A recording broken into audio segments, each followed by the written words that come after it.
It is live. No one has stopped the broadcast. The broadcast has not been stopped. We are going live.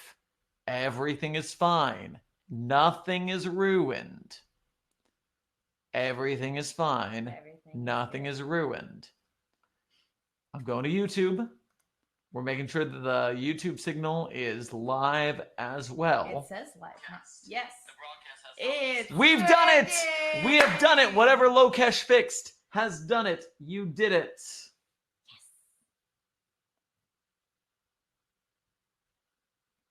When it has the red light, it means it's working. Red for life. Red for life. All right, we are making sure that the YouTube is active. We have done it. Yes.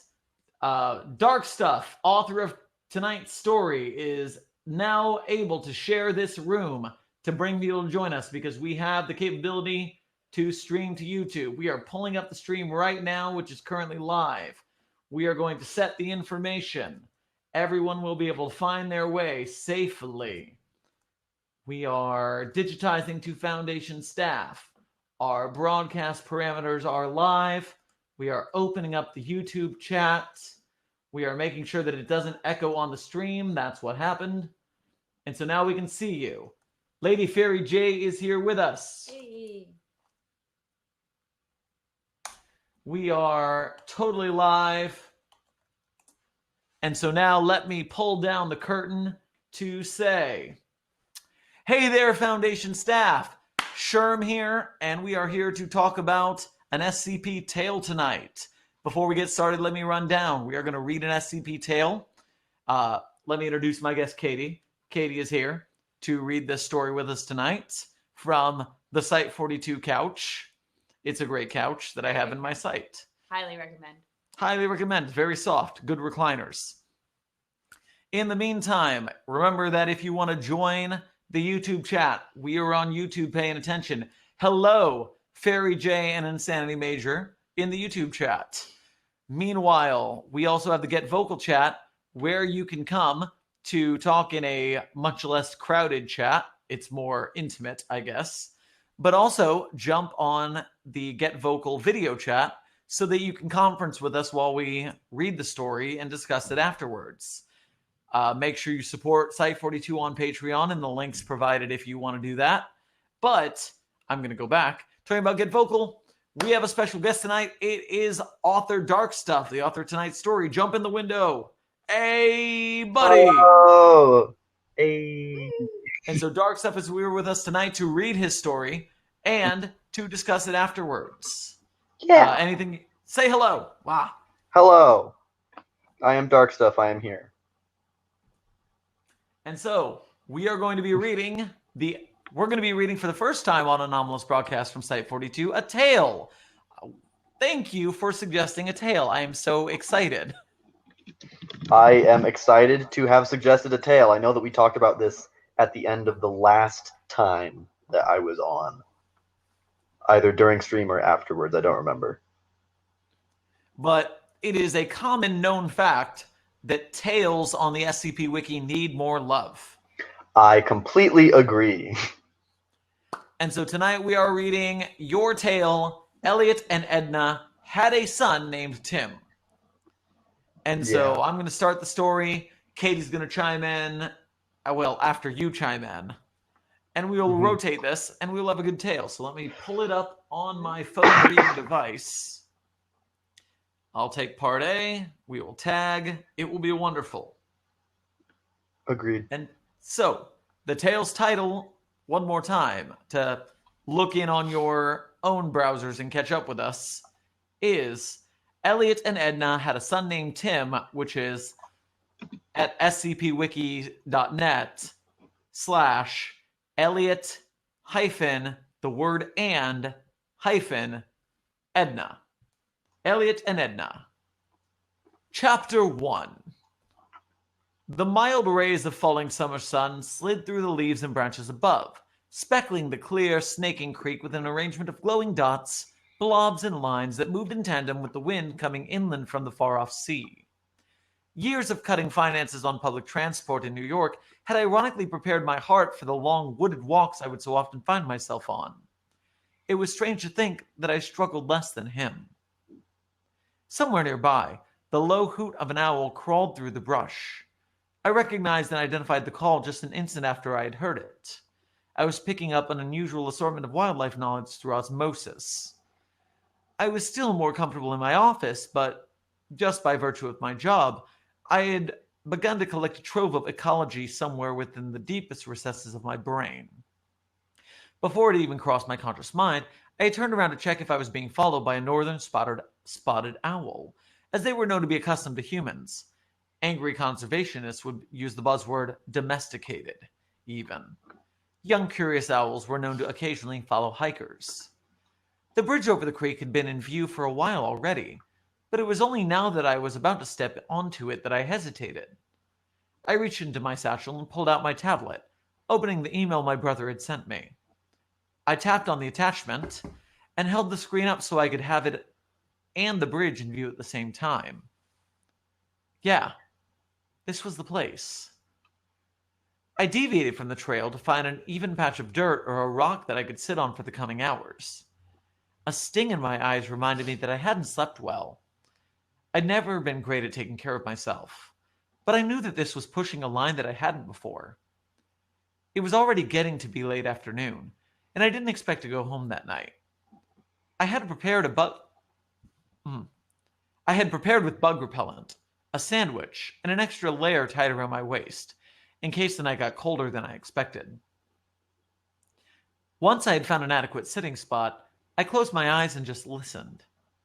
I wanted to get inside his head. This was what he was doing after all. I heard the wet trickling to my right and to my left, the foliage brushing against one another, the faraway calls of birds. My nose filled with the scent of the dirt, and the often overlooked aroma of the creek. I took several centering seconds to myself. Then I was ready. I unfolded the keyboard from my tablet and opened a Google Doc. I titled it simply, Stories My Dad Told Me. I had thought of the name sometime late last night. It had occurred to me just before my tired eyes had finally closed for the last time, only an hour or two before my morning alarm. As soon as I was done with work for the day, I had driven here to Sandy, Oregon, to hike this trail. I had told my family where I was going, but I had white lied as to why. This was for me, really. Though I'd hope I'd share in the future. Tim, I typed. No, that wasn't proper. Not for his first mention. I deleted the name and then tried to start over. Even the slightest of hiccups had consequences to my flow. Dad, I typed. And that felt a little better. Dad was born an only child to Elliot and Edna Wilson on the 29th of February, 1956. My grandpa Elliot was a taxidermist. Edna was a veterinarian. Their paths crossed when Edna unfortunately lost a dog that the owner then immediately wished to be done up. Saver of lives meets preserver of deaths, a match made in the stars above. They met on the East Coast, actually, in Boston, but moved to San Diego because Elliot wasn't so happy with his family and wanted to be as far away from them as possible.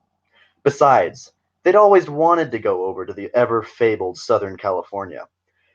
Beaches, palm trees, surfing, sunglasses, days spent in the sun. The brochures didn't need to do much to sell the place. It was a natural breeder of youthful fantasy. Except, instead of fantasizing, my grandparents actually moved there and made it a reality. Edna took up shop in a little pet hospital called Cotton Soft Veterinary Clinic. She was an on-call nurse there and worked 12-hour shifts every day of the week.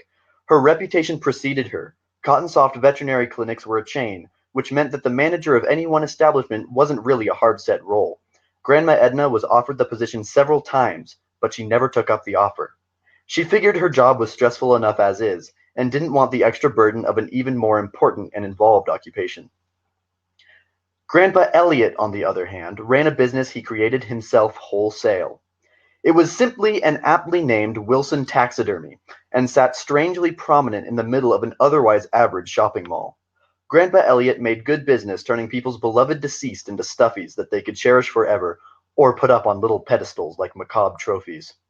He could also make actual hunting trophies, if people wanted him to, but you didn't get many hunters toting around dead moose in the middle of San Diego. Grandpa Elliot usually sat in his office there, not doing too much of anything, but looking very busy all the while. If he wasn't in his office, he was doing the grim work itself, which Tim was forbidden from ever viewing. Elliot kept his work very private and refused to do it for family members. The Wilsons had a house in the San Diego suburbs, but Tim always liked to say that the house was a bed and fridge. He was right, in a sense. After a close run-in with a fork and an outlet, his mom and dad thought it was better to simply let him tag along. They most certainly didn't trust babysitters anymore.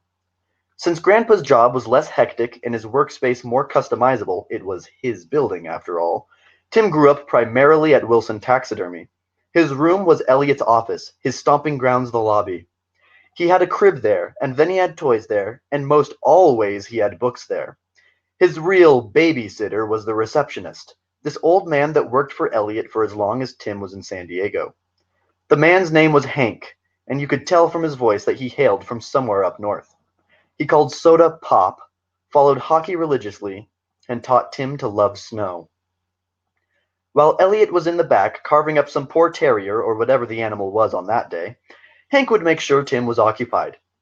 My dad liked to joke that Hank was my second grandpa because he was Tim's second dad. I suspect that Tim probably thought of Hank more like his first dad, though. Hank always took Tim out to lunch on his lunch breaks, and frequently showed him around the city when there was no other parent to look after him. It was through Hank that Tim saw his first big stores, that he explored placing his feet into the cold Pacific Ocean, that he ate ice cream bars or got the tiniest sip of beer. It was through Hank that Tim became adventurous, respectful, and loving where perhaps his parents would disagree. Well, as much as you can be adventurous, respectful, and loving as a little preschool tot. Tim told me that his first memory wasn't even of his parents. Tim's first memory was of sharing a crepe with Hank, somewhere within earshot of the ocean, and trying to reach over to play with Hank's scraggly beard. Right alongside that memory was the drive between home and Wilson Taxidermy, which he took with his dad every morning and every night. His mom giving him pancakes with a smiling face, and visiting some plant nursery where he got bugs to crawl on his hands. One weekend, Edna and Elliot had gone out for what we can retrospectively guess to be romantic reasons. Tim doesn't remember, and they're not around to tell us, but they had gone out, and Tim was left to Hank for a Saturday and Sunday. He was likely the Wilsons' most trusted friend. So after Wilson Taxidermy closed, late on a Friday night, Tim half opened his heavy eyelids. He was laying on his dad's office chair and had fallen asleep playing with a quill pen. Elliot was into calligraphy, and he used them and an inkwell to sign papers. Grandpa Elliot was coming out of the back room, his studio, trying to make as little noise as possible. Of course, he wasn't very good at it. He always wore these big leather boots that could trudge through the Arctic, and he had a twitch in his right leg that made it impossible for him to sit still. It also meant that if he was walking for a while, you might hear a suspicious double step, where his foot would actually quickly tap the ground before he actually made his footing sure. After organizing the pieces of his desk that he had let Tim play with, he picked up Tim and slung him over his shoulder. Par for the course for Tim, he usually fell asleep before the drive home. But this time, Grandpa and Hank had stopped to banter. Tim felt lazy and his eyes shuttered closed. When he next woke up, he was riding shotgun in a car that smelled like cigarettes masked by a painfully artificial vanilla freshener. Confused, Tim sat up and took in his surroundings. They were on some city road, flanked on both sides by palms, with the moon high and looming. Looking over, the dim electric lights of San Diego illuminated just enough of Hank's face to make him recognizable. He was wearing his usual, or more like, as Tim liked to jest, his unusual, a fuzzy flannel, a beard ring, standard jeans, and black polished shoes.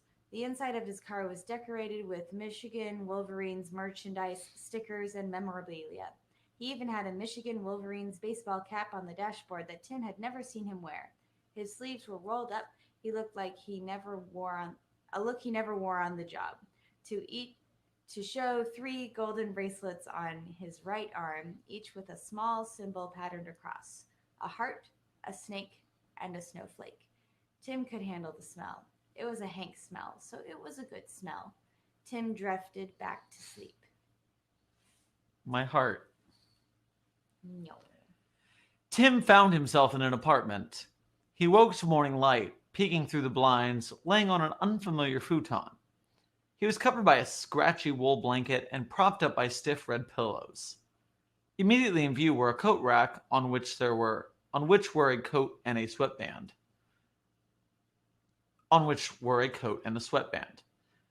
A small table, a petite bookshelf, and a glass case that Tim couldn't see into from his angle. A few moments of semi-consciousness. After a few moments of semi-consciousness, Tim identified a secondary reason for his awakening. There was the sound, and associated smell, of eggs cooking. He yawned wide and tried to sit up. Tim saw a very quaint apartment, small in stature and green in color. There was a kitchen, separated by no doors from the rest of the room, where Hank stood over a sizzling stove. But his eyes drifted back to the glass case. It stood on 4 legs. It was slanted. A display case. But what for? Uncle Hank? Tim groggily aimed in the direction of the egg smell. What's the glass? Hank turned slightly to see Tim propping himself up on one arm. What's in the glass? Tim asked again. Hank told Tim he was going to have to wait because the eggs were almost ready. Tim wiped the sleep from his eyes and took his word for it. After several more minutes of lying and almost falling back to sleep, Hank called Tim to the little table by the window. The eggs were good, scrambled and imbued with cheese. Hank even gave him orange juice. It was a good breakfast. But Tim still wanted to know what was in the case. All right, come here, Timmy. Hank scooped Tim up from his seat and carried him over to the glass case. It was Hank's pinned bug collection. From here, Tim beheld a great array of colorful bugs, something he'd never rightly seen. He'd seen spiders, he'd caught glimpses of ants before, and he'd seen cartoonish depictions of them in children's books. But never had Tim seen bugs up close and personal. The city doesn't allow for many of them, save flies and roaches. But what was here? Tim was looking at orb weavers, kite spiders, millipedes, centipedes, stick bugs, leaf bugs, rhinoceros beetles, ladybugs. It was like some tiny frozen zoo. Hank smiled, proud to have filled a child with wonder. He'd accomplished the same effect with simple magic tricks before, but he was not nearly as skilled at that. Pardonnez-moi. Where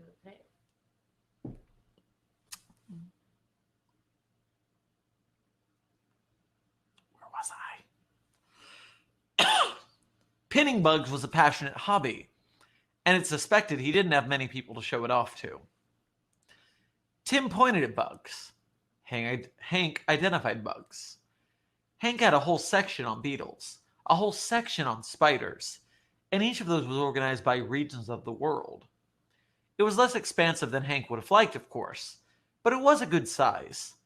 Right next to the dragonflies, Tim spotted the little caterpillars. There were fuzzy ones, spiny ones, slick ones, short ones, long ones, yellow ones, green ones, brown and orange ones, and he fell in love with them instantly. They were like strings of yarn with eyes and legs. Or sometimes pills. Sometimes they came dangerously close to being balls. But Tim thought that all of them were adorable. Right next to them were butterflies. Did you know, Timmy, that these butterflies are the same as those caterpillars? Tim gave Hank a blank look. How? Hank explained that when a caterpillar got to a certain age, it would make itself a little house called a cocoon. I have a couple right here, Hank said, pointing to a small conglomeration of cocoons. He told Tim how they stayed in their cocoon for a couple of days, and how when they came out as butterflies, or sometimes moths. But Tim glanced between the caterpillars and butterflies. He wasn't buying it. Why? He asked. Well, the goal of any wild animal is to survive, Hank explained. The caterpillar is vulnerable and slow. It needs to take flight to give itself some defenses. As is one of the most common ideas in nature, one must adapt to survive.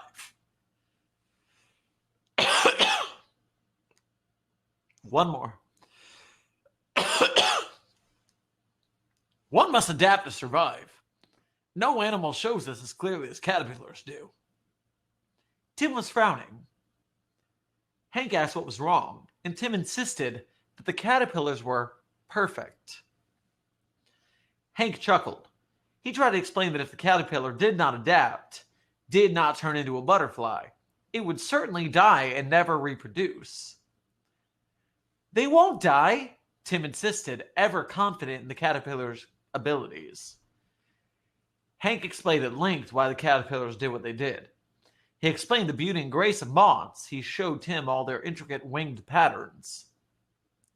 But try as Hank might, Tim just liked the caterpillars more.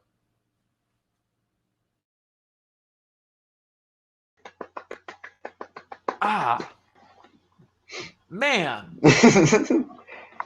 I'm just going to throw this out there that I was not expecting the end. And when I got to the end, I was like, oh, man, I has feelings. Not expecting the end when you first read it? To be literal, Hank's right. Well, yeah, to be literal to the one specific species, but for the metaphor,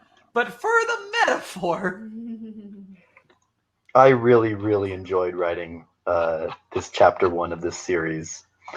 It was a treat, and I very early on in the draft, I knew that I had to end it with Tim talking about caterpillars, because I thought that would be really cute and touching. Okay, so first of all, I need a rundown on...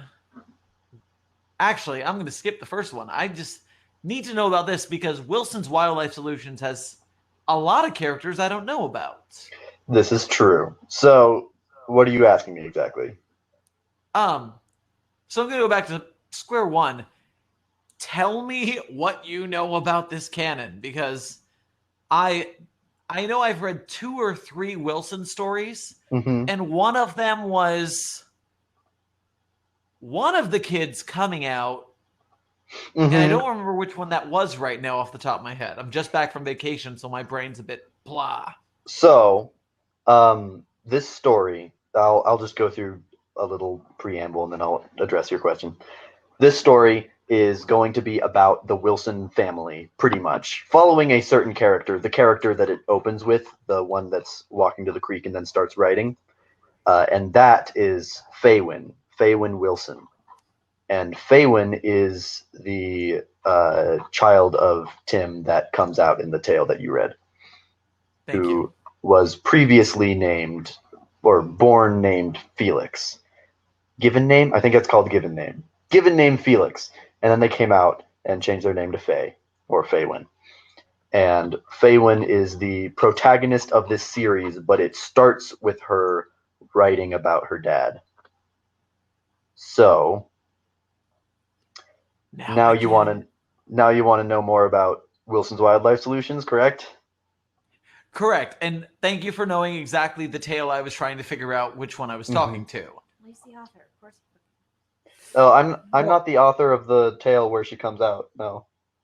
That is... You've got to know something. That's a guy in the chat, actually, Nico. Now I raise a glass to be very excited for the SCP Wiki in general, that we all write stories aping off each other's things, and they're all wonderful, and we all expand. And I did know about the Faywin story, and I loved it to death. And when I saw another Wilson story, and when I saw you wrote, I was like, oh, this is right in there with it. I'm so here for this. And I couldn't remember the Faywin story, but I knew the Faywin story. And so... Yeah. So let me regale you with the creation of Wilson's Wildlife Solutions. I'll try and keep it as short as possible. Yeah, give me like at least a 4 out of 10. Like, you can have a little journey for this. Okay. So 2 years ago, literally almost exactly 2 years ago, because it was posted on the 10th of February 2018, was the first article that had Wilson's Wildlife Solutions in it, and that is SCP-3466, Only Bird Brains Live, the American Dream.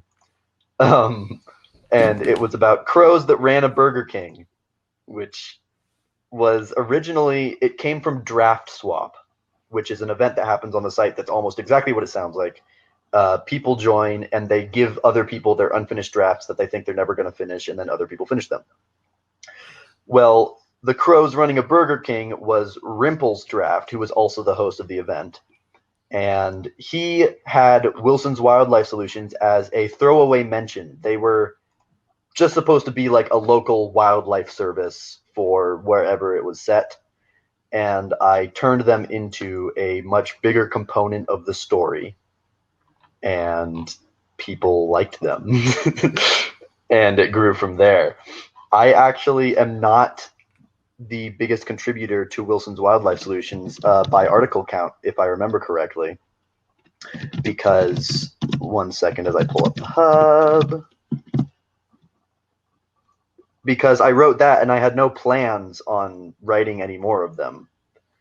So it was really driven by other people. I've only written 2 and 3 tales.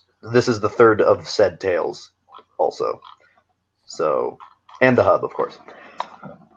But there's like a lot of Wilson's Wildlife Solutions material that it just exploded very quickly.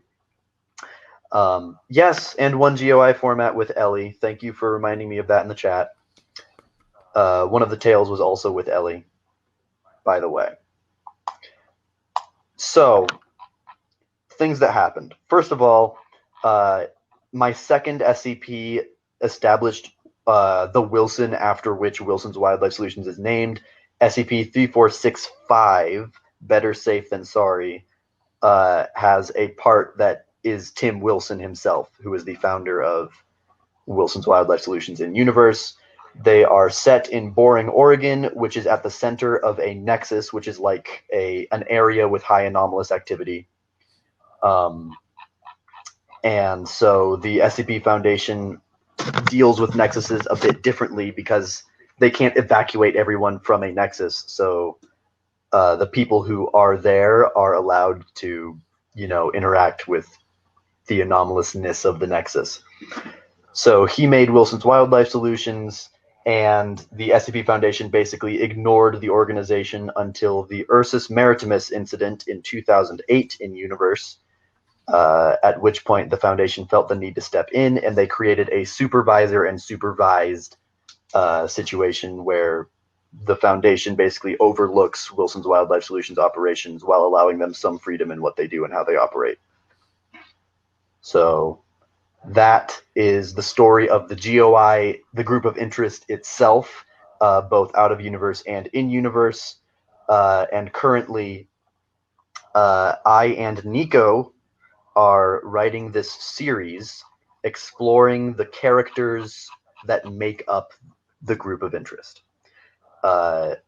So our main character is Faywin Wilson, who is the eldest of Tim's 3 children, who are from oldest to youngest Faywin, Anders, and Robin.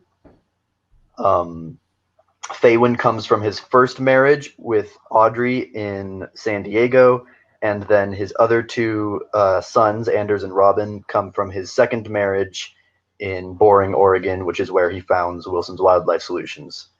And this, I don't really know how that came about. I know that basically what happened was Nico, Uncle Nicolini, started writing a lot for them. He might be the biggest Wilson's Wildlife Solutions contributor. I'm not sure, but I would not be surprised. If he's not the biggest, he is up there in terms of article count.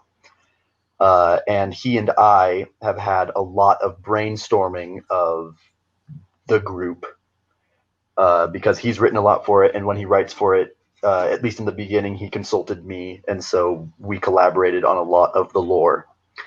And so at some point we came up with Tim having 3 kids. Faywin was not originally trans, but this is kind of a funny story. When we were talking about Faywin's backstory in private messages back and forth, I basically misgendered her before we knew she was trans, but I said he instead of she, and he was like, what if? And then we decided that she was born Felix Wilson and transitioned into Faywin Wilson. So that was and then he wrote the tale that made that canon. Faywin is like the second in command at Wilson's Wildlife Solutions. She's basically their accountant that handles all their money. I think that's about it that I can say without spoiling the series that we're going to be writing. Because if I told you like the extended backstory of all the characters, then you would just know the plot. All right, but as a talk show what we're doing host, right I have now. to be like, come on, feed us something. But give them Give us something. Give us a hint. Okay. Well, this chapter 1 is chapter 1 of a 16-part series called Stories My Dad Told Me. So, what was that? What was that facial expression? 16 parts. I'm ready for it. You've got your work cut out for you. I do. We do have our work cut out for us. So, and I'm doing a 16-part series because I am used to 16-part series. I don't know what makes that such a magic number, but I've written 2 Tale series before, and both of them are precisely 16 parts. And so I thought, clearly I know how to make a story last 16 chapters. So I'll just make this one 16 chapters as well. It's been so long since we first conceptualized this series that I don't actually remember what conversation sparked it. But me and Nico have had this series on the back burner for a long time, over a year. And we've started posting now because we wanted to. We have the momentum to start writing it. I have through chapter 5 written. So if something happens to me, we can still have like a month of weekly postings before, it catches up with us. Okay, here's the other thing. It's part 1 of a 16-part series, but that 16-part series is book 1 of a 3-book series. So it's going to be Stories My Dad Told Me, and then Stories I Tell Myself, and then Stories I'll Tell My Loved Ones. Oh my god. Yeah. Following Faywin Wilson. Just to be clear, that's 10, 10, 10, 18. That's 48. That's 48, right? 48 stories. Yep. It's 48. And that's not including, because this happens every time I pre-plan a series, which I always pre-plan series that I write. But every time you pre-plan a series, things happen. So I don't know if it's going to remain 16 parts for each of them, because it might happen that this is a great stopping point for this. Well, I mean, that is your specialty, so who knows? Yeah. Who knows?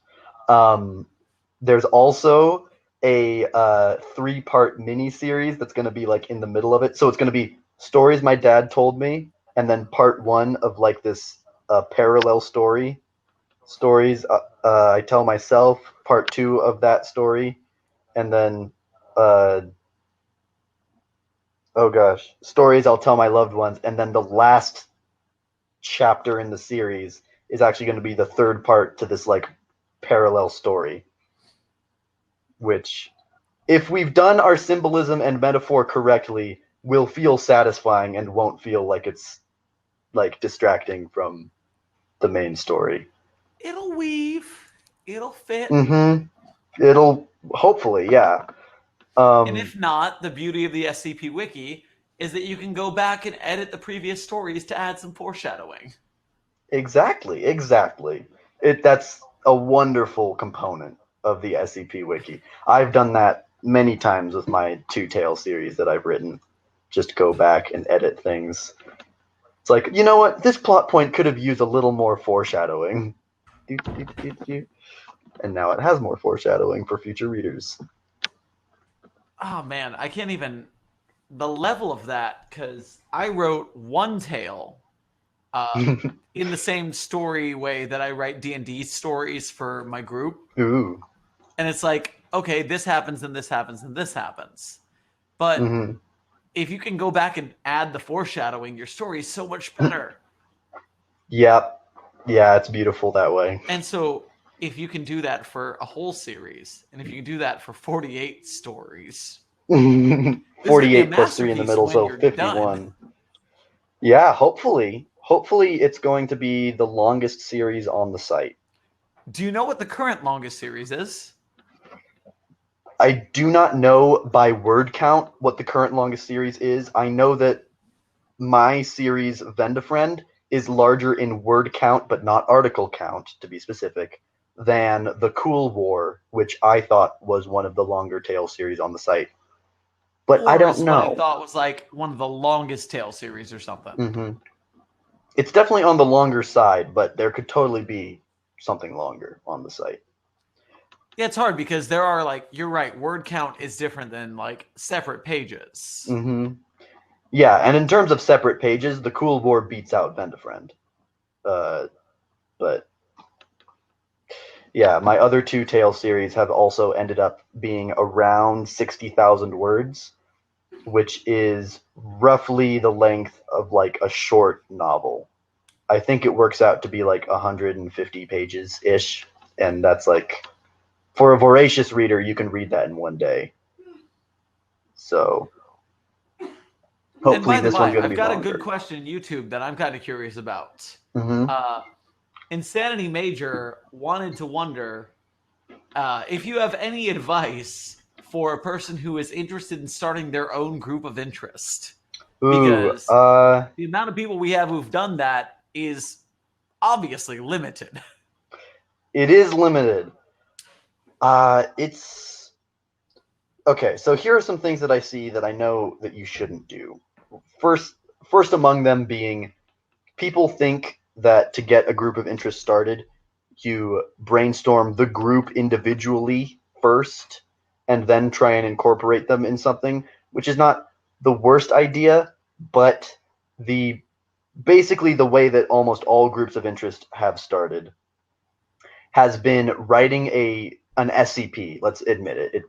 Barely any start out in Tales, but writing an SCP that has that group of interest intrinsic to the SCP's story. Sorry, I got distracted by messages on the side. I'll read that in a second. Where was I?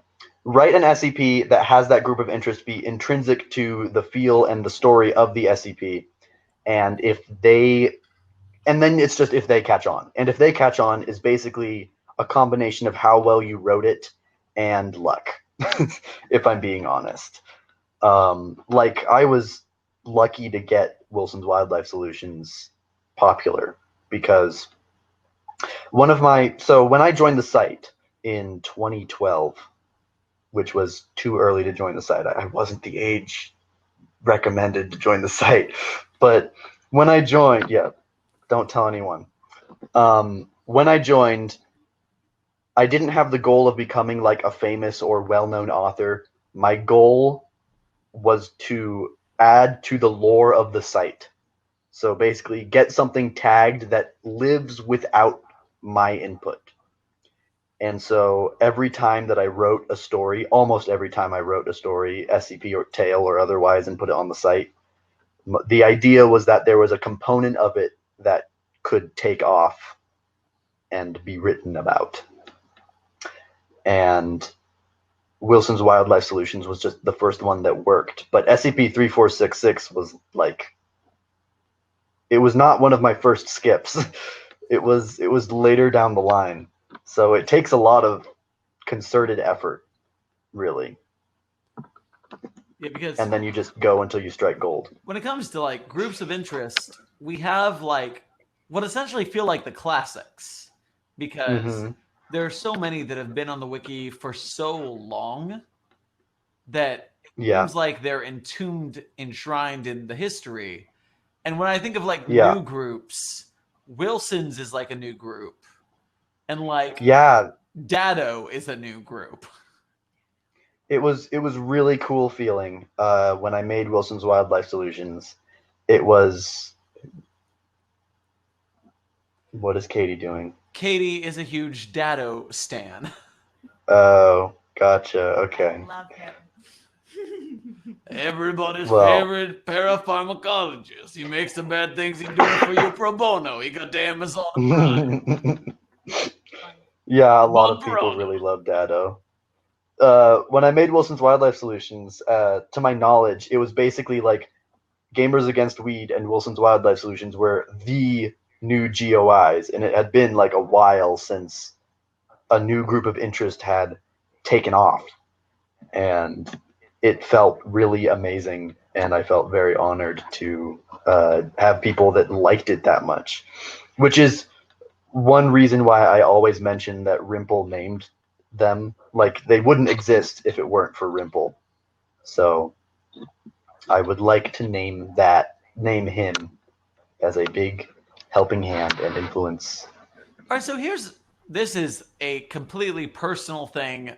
Me, Sherman, Mhm. doing a thing, figuring it out. Okay, For sure. some reason, I totally thought that Wilson's Wildlife Solutions was like a Steve Irwin-esque guy doing wildlife things. And is that not the thing? Have I got this wrong?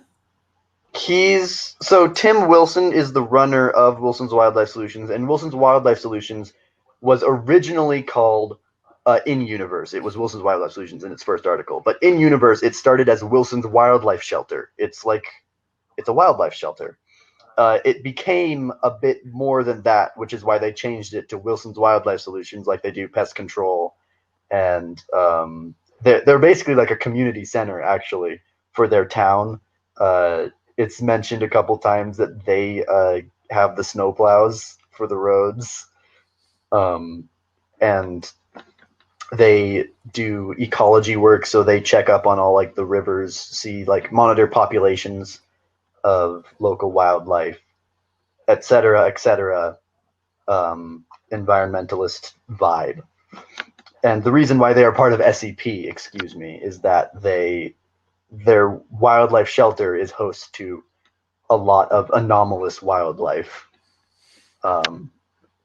They have a lot of magic in their town and in their forests. I got, from your explanation, I got a lot of Gravity Falls vibes from that. Yes, there's even a bigger Gravity Falls connection. The setting of Boring, Oregon Boring, Oregon is the town that oh god, his last name is Hirsch. Something Hirsch. Alex Hirsch, I think. Alex the Hirsch, creator yeah. of Gravity Falls. He based Gravity Falls off of Boring, Oregon, which is where Wilson's Wildlife Solutions is set. Yeah. Which was another thing that was a Rimple original. When I got his draft, it mentioned that it was in Boring, Oregon, and then Wilson's Wildlife Solutions was the local wildlife place.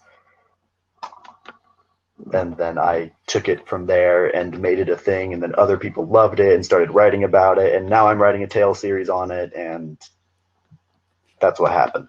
And the circle of life continues. Mm-hmm. Indeed. Dude, this is a great precursor story. Like, you sent it to me today to read it for today. Mm-hmm. And I'm like, I knew you were writing something. I was excited to look at it. And I was skimming it at first because I was like, oh, what are we doing here? And I was like, okay. Fam. Maybe I was like all sorts of heartstruck because I just spent like 2 weeks with my family for the holidays. And then he Mm-hmm. And then I cried. But, you know, Did you shut actually? up. Did you actually, though? I would be flattered. But then I got to the end and I was like, oh no, the caterpillar's perfect. And I was like, Katie, the caterpillar's perfect. legit reenacted. One thing that I had in mind while writing this story was I wanted to write something that someone with no knowledge, zero knowledge of Wilson's Wildlife Solutions or the SCP Wiki or anything could read and enjoy, start to finish. That was the first story So, of it that I read, and I enjoyed it. well, thank you, Katie. Yeah, It's your first tale. Welcome to Tales. I've only read articles before. This is an article. It's just not an Not SCP by article. me. What you mean is Yes. Tales need more love. I completely agree, and I just realized that this is season 2, episode 1, and so we're starting the new year. Happy New Year, everybody! By the way, Happy 2020, We are- everybody. we are starting the new year with Tales on this series, and I am excited to be a part of that change. No, I'm very New excited. development. Just a note for anybody watching this on YouTube, if you wish to submit your SCP article or tale, this show is meant to be 30 minutes to an hour, and I will read anything from the SCP Wiki because I love the site, and we're going to get more tales on here. What are you looking at? Where's what? It's there. Oh, What's going on? Off wiki business. unrelated Okay. bullshittery involving cheese puffs, which is valid. Okay. Okay, so off second for a moment. Sorry. Now we're going on a complete tangent. No, Oh, bad. because we're at the end of the show, and I'm just gonna hijack my own show No, for I'm my own telling you to purposes. vote for cheese puffs or not. The answer is crunchy Cheetos versus cheese puffs. Puffs versus crunchy. Okay, cheese puffs and puffy Cheetos are two different things. Can you please clear that up? Crunchy Cheetos, puffy Cheetos. Okay, there we go. Obviously, crunchy is the correct answer. If you like puffy, Nico is crunchy. Nico is crunchy with us. if you like puff, you're wrong. If you like puffs, you're wrong. Bree likes puffs. We can bring them out and have some debate this. They're sleeping. Darkstuff, you're being assaulted right now. You have one choice. Are you crunchy or Well, I don't do Cheetos because they taste so artificial that like I can't eat them. I'm with you. Sometimes you need them. That's the safest choice you could have made. You succeed. The same thing with Pringles, actually. I can't like eat too many Pringles because they just taste like a factory. You mean once you pop, you actually can stop? Yes, I can. I can eat like 4 of them. That's a and then be fucking anomaly. done. Even the sour cream and onion. Well, that is definitely the best flavor, but that's also just the best flavor of all chips ever. No, you're So- completely forgivable and redeemable. Thank you. You have validated me. What about the Doritos? Cool Ranch Doritos. You know what? I'm not continuing on this, but last thing I'll say, corn nuts beat all other gas station food. Get corn nuts; they're amazing. Not a fan. Corn nuts are amazing. You do. How dare you? Gas station food, get Gordettos, but only for the fucking brown chips. Are we still streaming? No, is this we're still part streaming. of the video? This is hit the end of the story, end of the Wilson's Wildlife. This is the last 10 minutes where I go off on tangents, Sorry, apparently. I'm hungry. Okay. Well, can I bring up some stuff? Plug my stuff. Bring us Please back. do. Bring us Please back do. to Yes. focus. Yes, absolutely. Okay. Other things. This tale is set in 2 different canons because it works for both, even though... So, first of all, have canons been touched upon on your show? Say again? Have canons, C-A-N-O-N-S, been touched upon on your show? Not very. No, not yet. Okay. Canons, for all y'all who don't know on YouTube, are... So, the SCP Wiki is known for its no canon rule, which means that you can make an article that contradicts another article and no one cares. Well, some people really like the world building that comes with having a consistent canon, so there are specific canons that have their own hubs, where the gimmick, so to speak, is that everything within that canon is consistent and builds off of one another. So if you want to go through the whole world building route, you can find a canon you like and start binge reading it. Well, this tale that we just read is set in 2 different canons because it functions with the lore of both, which is Those Twisted Pines. And Those Twisted Pines is made by Jacob Conwell. I don't know if you've had him on the show before or if you read something of his before on the show. Okay. So Twisted Pines is a perfect fit for Wilson's Wildlife Solutions because it is set in the Pacific Northwest of the United States, which is where Oregon resides.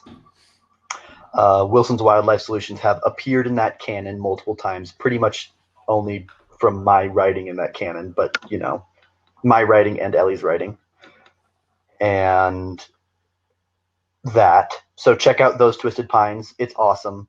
It focuses on Site-42, which is the site that deals with everything in the Pacific Northwest. It's very character-driven.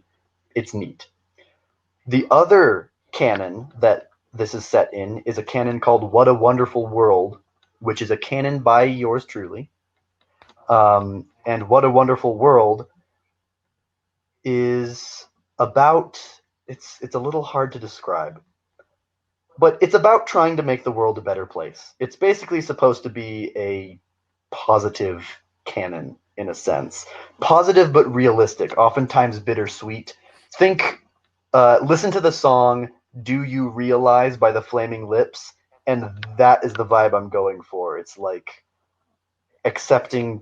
becoming peaceful by accepting all the good and the bad. That's sort of the vibe. Also, of note is that canon is mostly based around Wondertainment, which is another reason why it's called What a Wonderful World. So, and the HUD is all purple and yellow, so it's all Wondertainment-y. So go check that out. Hit up the cannons. There is no canon, but you can have your head cannons, and we have several cannons to put in your head cannon.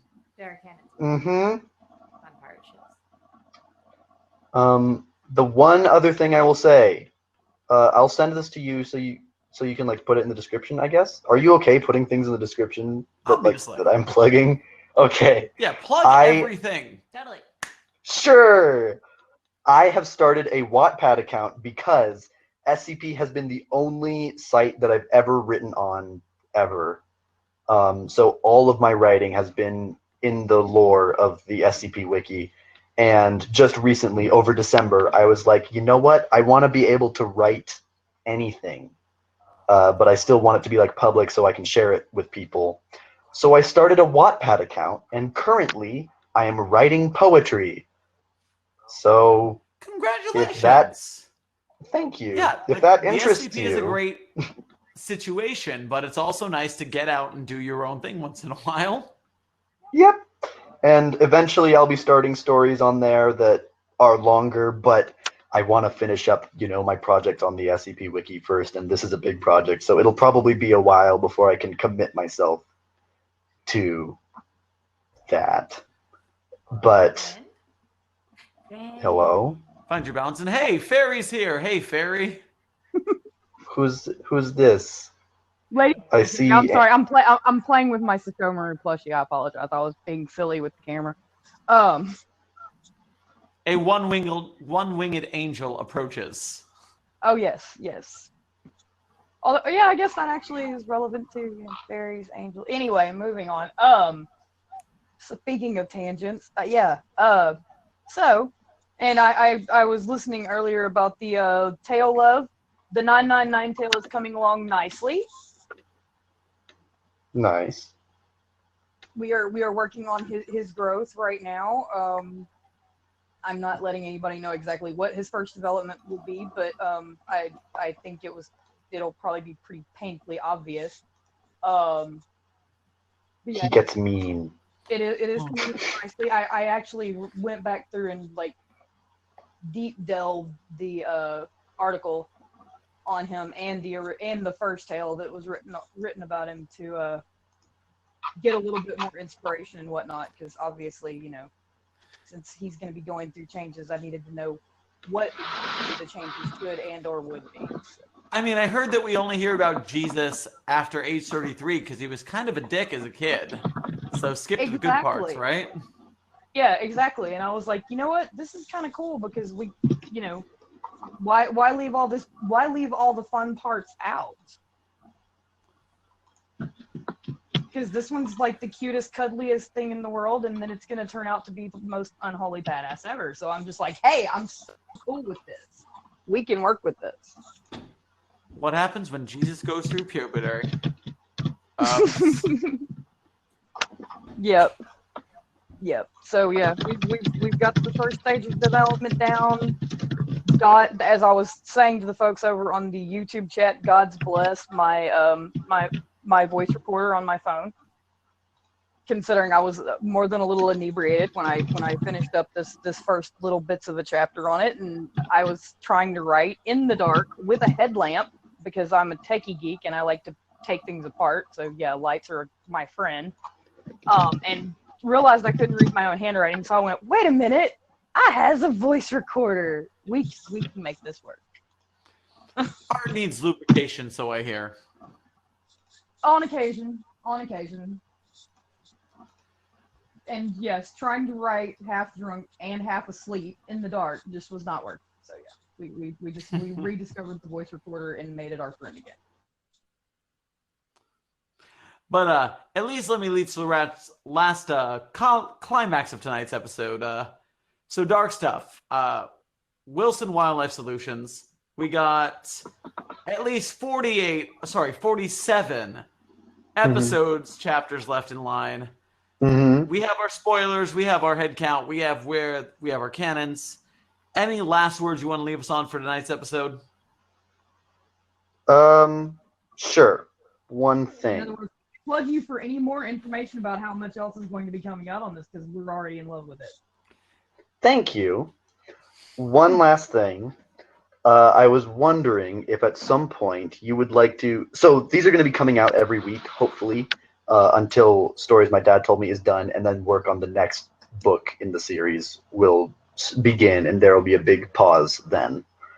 But clearly, I cannot take this spot on your channel every week.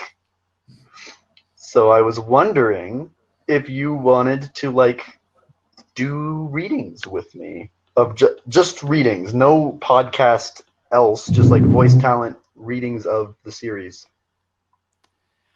I'm hearing an offer for further work, and I am willing to discuss this very in-depthly because it could be an interesting release schedule on the channel. You've got my interest, my friend.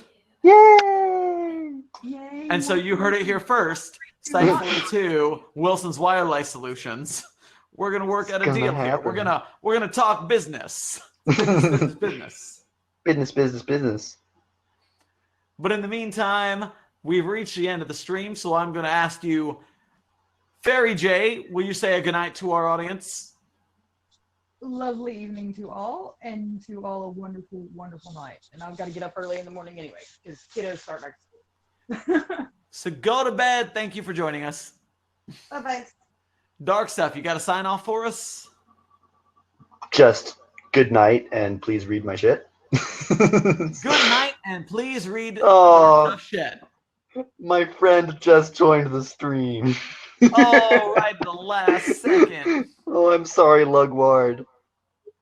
Unless you were a guest earlier. Next night's show on time. Yay! So yeah. Ladies and gentlemen, this has been another anomalous broadcast from Site-42. Thank you for joining us this evening. Help the channel on Patreon. Join the YouTube channel. Read all of Darkstuff shit. Thank you, Katie, for being our couch guest tonight. And see you guys in the next video. Good night, YouTube. Read Darkstuff. Praise Dado. Read Darkstuff. Praise Dado. Yeah. Good night.